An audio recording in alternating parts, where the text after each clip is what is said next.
Hi guys, ఎలా ఉన్నారు అందరూ? ఎప్పుడు చెప్పినట్టే చెప్తున్నా, వీడియోని స్కిప్ చేయకుండా లాస్ట్ వరకు చూడండి. ఇప్పుడే జస్ట్ జిమ్ నుండి వచ్చి కూర్చున్న షాప్ లో వచ్చేసరికి మా హస్బెండ్ ఇంకా రెడీగా ఉన్నాడు. ఏమేం చేసి వచ్చావు ఈ రోజు, దేని మీద చేసావు వర్కౌట్స్ అని చెప్పి అడుగుతున్నాడు. నా పవర్ ఎంత ఉందో ఒక్కసారి నిన్ను గుద్ది చూపిమంటావా అని చెప్పి ఇంకా కామెడీ చేస్తున్నాడు. మా హస్బెండ్ ఒక్కసారి గుద్దు అంటున్నాడు. మా హస్బెండ్ ని గుద్దామంటే నాకే తగిలిద్ది రివర్స్ లో. ఇంక ఇప్పుడు ఇంటికి వెళ్ళంగానే వంటల ప్రోగ్రామ్ పెట్టాడు అనమాట నా కోసం. ఎందుకంటే మొన్న చేసినట్టు సేమ్ పులావు చికెన్ కర్రీ చేయాలంట.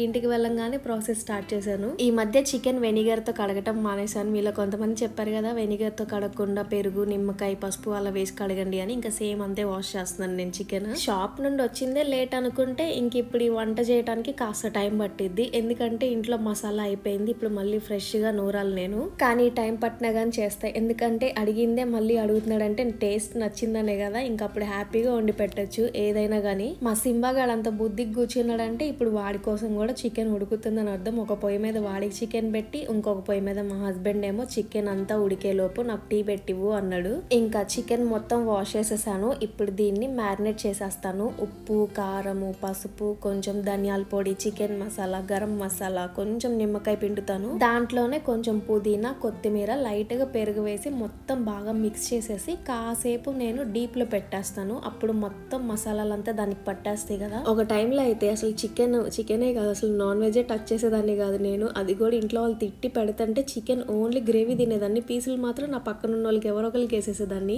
చికెన్ కడగటం అంటే ఇంకా అసలు దాన్ని దరిదాపుల్లో కూడా రానిచ్చేదాన్ని కాదు. నేను అసలు కడిగేదాన్ని కూడా కాదు. స్మెల్ అంతగా పడేది కాదు నాకు. ఇప్పుడు చికెన్ కడిగి మళ్ళీ కర్రీస్ వండి పెట్టడం మా హస్బెండ్ కి తర్వాత నాకు కూడా ఫేవరెట్ అయిపోయింది. పెళ్ళైనప్పటి నుండి మా హస్బెండ్ నాకు అంత అలవాటు చేశాడు. మా హస్బెండ్ చికెన్ కడగటం కూడా నేర్పించాడు నాకు. ఎప్పుడు చూసినా మా ఇంట్లో చికెనే వండుకుంటాము. ఎందుకంటే మా హస్బెండ్ నేను ఇద్దరమే కాదు ఇంట్లో ఉండేది. మళ్ళీ ఫిష్ అలాంటివి తెచ్చుకుంటే వేస్ట్ అయిపోతుంది. ఒక పెద్ద చేప తెచ్చుకున్నా కానీ అని చెప్పి ఎక్కువ తెచ్చుకోము. కానీ స్లోగా ఫిష్ అలాంటివి కూడా వండుతాను తర్వాత వచ్చే వీడియోస్ లో. ఇంక ఇక్కడ మా సింబాగడికి చికెన్ ఉడికిపోయింది. మధ్యాహ్నం మిగిలిన అన్నం ఉంటే అది కూడా అందులోనే కలిపి పెట్టేస్తున్నాను వాడికి. ఈ మధ్య మేము గమనించింది ఏంటంటే సింబాగడి కూడా పెద్ద అయిపోతున్నాడు. వాడికి కూడా ఆకలి ఎక్కువైపోతుంది. క్వాంటిటీ సరిపోవట్లేదు. అందుకే అందులో రైస్ కలిపేస్తున్నాను. అది వాడి ముందు పెట్టేదాకా లొట్టలేస్తానే ఉంటాడు. ఆగకుండా చూస్తూనే ఉంటాడు.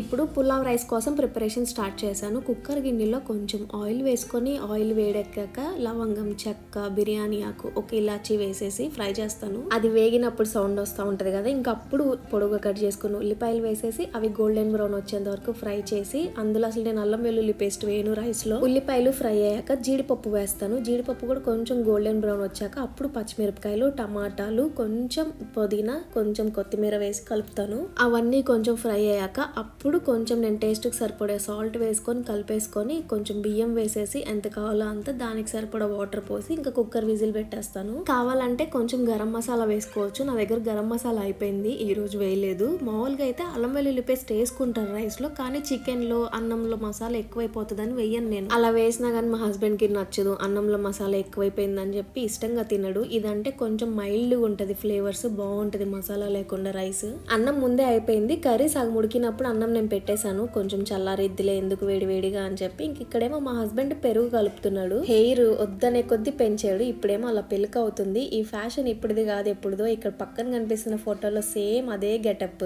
అప్పుడు మా హస్బెండ్ కి ఎక్కువ ఫిట్నెస్ మీద కాన్సన్ట్రేషన్ ఉండేది. వర్క్ ఇంకా ఫిట్నెస్.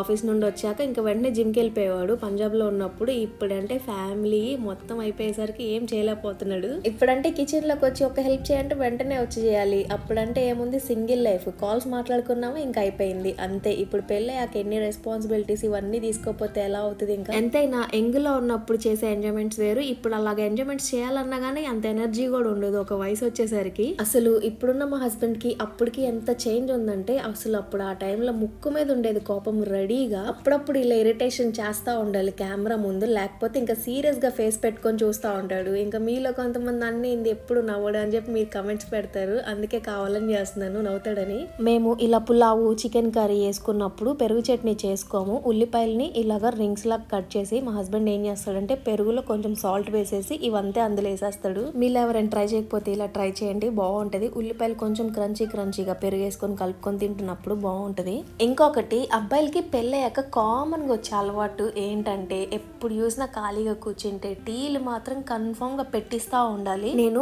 ఆనియన్స్ నువ్వు కట్ చేయి, నువ్వైతే బాగా కట్ చేస్తావు అని పిలిస్తే వచ్చి కట్ చేసింది కాక దాని పక్కన కొంచెం మెస్ క్రియేట్ చేశాడు. అది కూడా నాకు టీ పెట్టిస్తేనే కట్ చేస్తా అని చెప్పాడు. ఇంకప్పటికి 2 సార్లు టీ పెట్టించాక ఇంకా లాస్ట్ లో బతిలాడుతుంటే వచ్చి పెరుగు మొత్తం కలిపిచ్చాడు. ఇంకా లాస్ట్ లో చికెన్ కూడా అయిపోయింది. కొంచెం చల్లారాక తిందామని చికెన్ కూడా పక్కన పెట్టేశాము.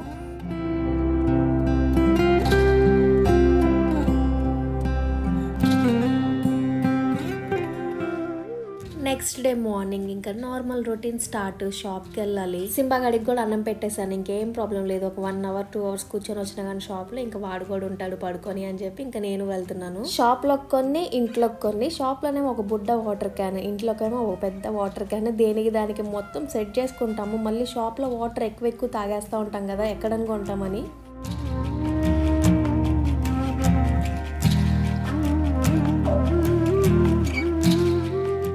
ఇంకా లంచ్ టైం అయిపోయింది. అన్నం తినేస్తున్నాము. ఫస్ట్ ఇంకా మా హస్బెండ్ తినమని చెప్పాను. వడలు తెచ్చుకున్నాడు. చాలా రోజుల నుండి వడలు తినాలనిపిస్తుందంట. నేనేదో ఫుడ్ డైట్ లో ఉన్నాను, అన్ని తినకూడదని చెప్పి నేను తినట్లేదని మా హస్బెండ్ అయితే ఆపను. తన ఇష్టం వచ్చింది తింటే నేను సైలెంట్ కూర్చుంటాను. మాక్సిమం కంట్రోల్ చేసుకుంటా తినకూడదని. అన్నం కూడా మళ్ళీ ఎక్కడ ఎక్కువ తినేస్తానేమో అని చెప్పి ఒక్క బాక్స్ లోనే పెట్టుకొస్తాను నేను. ఫస్ట్ మా హస్బెండ్ తిన్నాక అప్పుడు అందులో మిగిలింది కొంచెం నేను తింటాను. మళ్ళీ ఎక్కువ తినేయకుండా ఉంటది కదా. కర్రీ ఎలా ఉందా అని చెప్పి కలుపుతుంటే నాకు ఒక ముద్ద పెట్టు అని చెప్పాను. ఇంకా మా హస్బెండ్ నాకు ఒక ముద్ద పెడుతున్నాడు టేస్ట్ చేయడానికి. కానీ ఇది మిక్స్డ్ వెజ్ కర్రీ. వీడియోని ఇక్కడ వరకు చూస్తే మీ లైక్స్ తో మమ్మల్ని ఇంకా ఎంకరేజ్ చేయండి, ఒక లైక్ చేసి.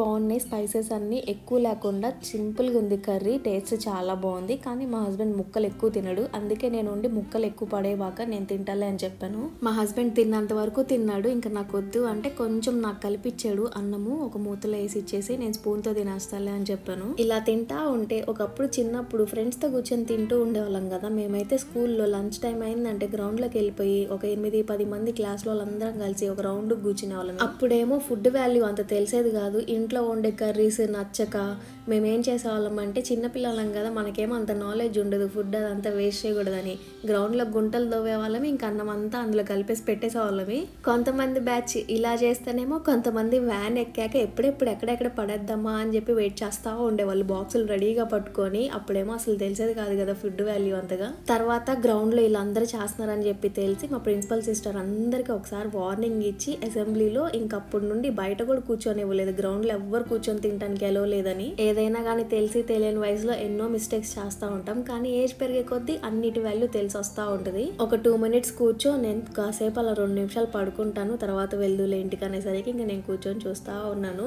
ఇది మా సింపుల్ లైఫ్. మేము చేస్తున్న ఎంజాయ్మెంట్స్ అన్ని ఇంక ఇదే. షాపు, ఇల్లు, మా లైఫ్ ఇదే అనమాట. కొత్తగా ఎవరైనా చూస్తుంటే ప్లీజ్ సబ్స్క్రైబ్ చేసుకోండి. ఇక్కడ వరకు చూస్తే అలానే లైక్ చేసి వెళ్ళండి. నెక్స్ట్ వీడియోలో కలుద్దాం. బాయ్.